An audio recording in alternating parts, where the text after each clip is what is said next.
যেটা হয়েছে এই পুরো আয়োজনটা হয়েছে আনোয়ার ভাইয়ের জন্য, তাই না?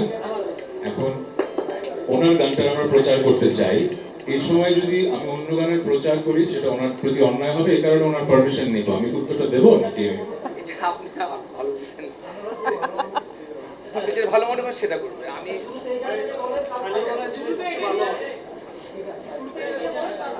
আচ্ছা, তাহলে এভাবেই বলি, প্রত্যেকটা বছর নিউ ইয়ার্স রেজলিউশন করা হয় না? সবাই করে তো? সো আমিও নিউ ইয়ার্স রেজলিউশন প্রতি বছরই করি যে এই বছর বেশি গান করব। অনেক বছরই করি। গত বছর শুধুমাত্র মনে হয় 2টো গান করেছি, রঙে রঙে রঙিন হব। সুন্দর টিম, আপনাদের অনেক রেসপন্স। গত বছর one of the biggest song. আরেকটা গান হলিউডে করেছি, ভুলে যাবো, দুটো 2 অডিয়েন্সের জন্য। সংখ্যাটা কম ছিল, তাই না?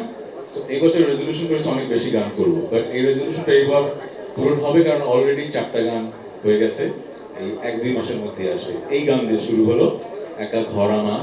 আমি যেহেতু সবসময় বলি যে 18 কোটি মানুষের দেশে এক ধরনের গান করলে কিন্তু আপনি সবার ভালোবাসা পাচ্ছেন না। আমি একটু ভালোবাসার গানা বলে একটু সব ধরনের গানই করতে চাই। সো স্যাড রোমান্টিক দিয়ে শুরু হলো, এরপরে একটা ইংলিশ গান আসবে, একটা আপবিট গান আসবে, এবং আপনি যেটা বলেন সিনেমার গান আসবে। অনেকদিন পর আমি একটা সিনেমাতে গান গাচ্ছি। ছুঁয়ে দিলে মনে হয় লাস্ট করেছিলাম, যদি একদিনে করেছিলাম, হ্যাঁ 2017-18 দিকে। সো অনেক বছর পর করছি, কিন্তু করছি একটা মানুষের জন্য, প্রিন্স মাহমুদ। সাজিদের যেরকম আমি ভক্ত, প্রিন্স ভাই তো সারা বাংলাদেশ ভক্ত।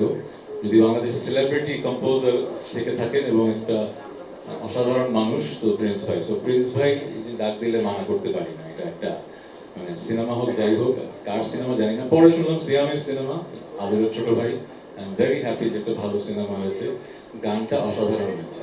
কিছু গান আছে না, শুনেই গেয়েই মনে হয় যে এই বছরের বিগেস্ট গান।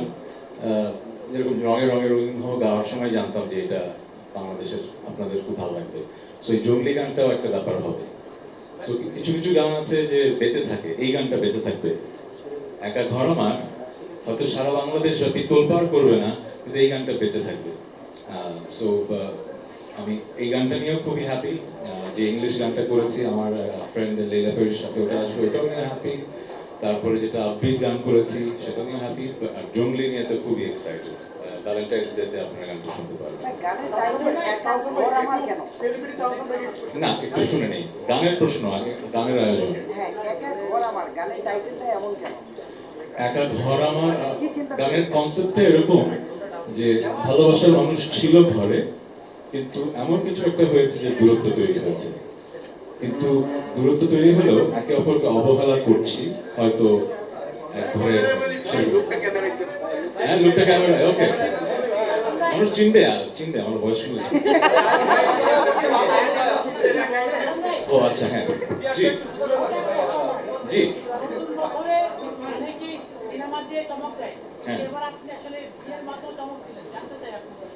ওটা যে বললাম, ওটা আমি তো একজন আর্টিস্ট, একজন সেলিব্রিটি, আর আমি একজন সাধারণ মানুষ।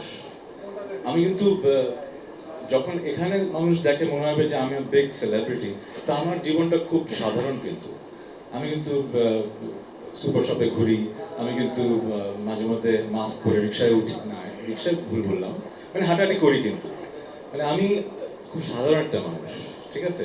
তো আপনার এই প্রশ্নটা কাকে করছেন? সো ভাইয়ের জন্য আসলে এটা তো চমক না, এটা জীবনের একটা অংশ। এটা জীবনের একটা অংশ, আমার পার্সোনাল লাইফের খুবই ইম্পর্টেন্ট অংশ। কিন্তু যেহেতু আমি একজন সেলিব্রিটি তাহসান, মানুষ আমাকে সেই সম্মানটা দেয়, মানুষ আমার কাছে জানতে চায় আমার পার্সোনাল লাইফে কি হয়, আগ্রহটা আছে। আমি লুকিয়ে তো রাখবো না, যেহেতু আমি বিয়ে করেছি আমি সেটা জানাবো, জানানোর কথা ছিল, আমি জানিয়েছি, এতটুকু। এর বাইরে আসলে সাধারণ তাহসান যে বিয়ে করেছে তার আর কিছু বলার নেই। ভাই, এখন এই বিয়ে করেছেন, বিয়ের পরে যে অনুভূতিটা একটু আমাদের সাথে শেয়ার করেন।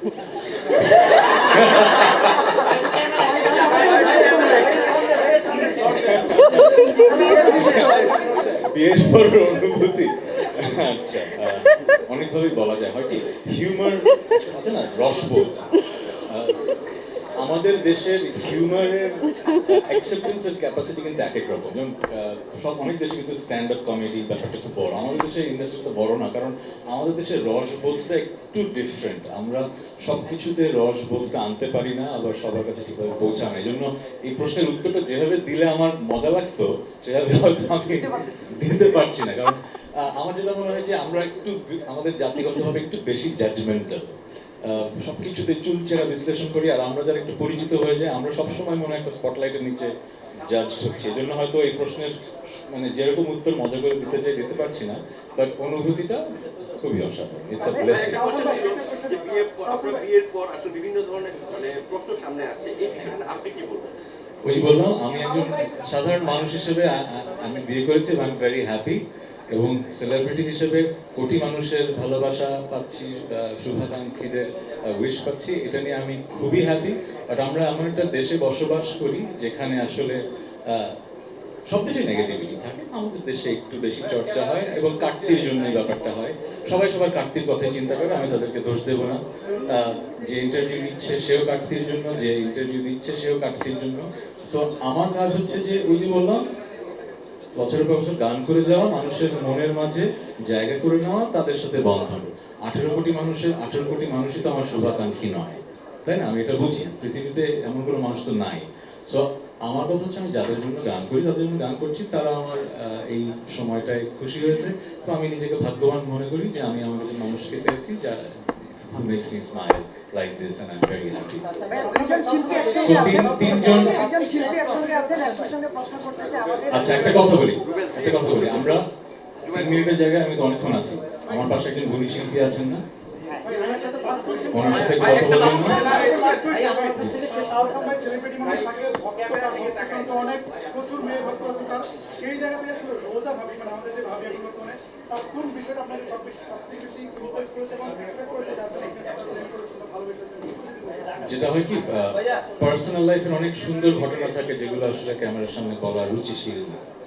সো আমি কেন তার প্রেমে পড়েছি, কেন তাকে ভালোবাসি, সেটা আমাদের খুব পার্সোনাল ব্যাপার। সে সো একটা সময় হয়তো ব্যাপারগুলো একভাবে দেখতাম, এখন যেভাবে দেখি যে it's a blessing to be married. So I feel like আমি মেকি কোনো কথা বলে আসলে আপনাদের শোনাতে চাই না। I feel like life is amazing because I met this person.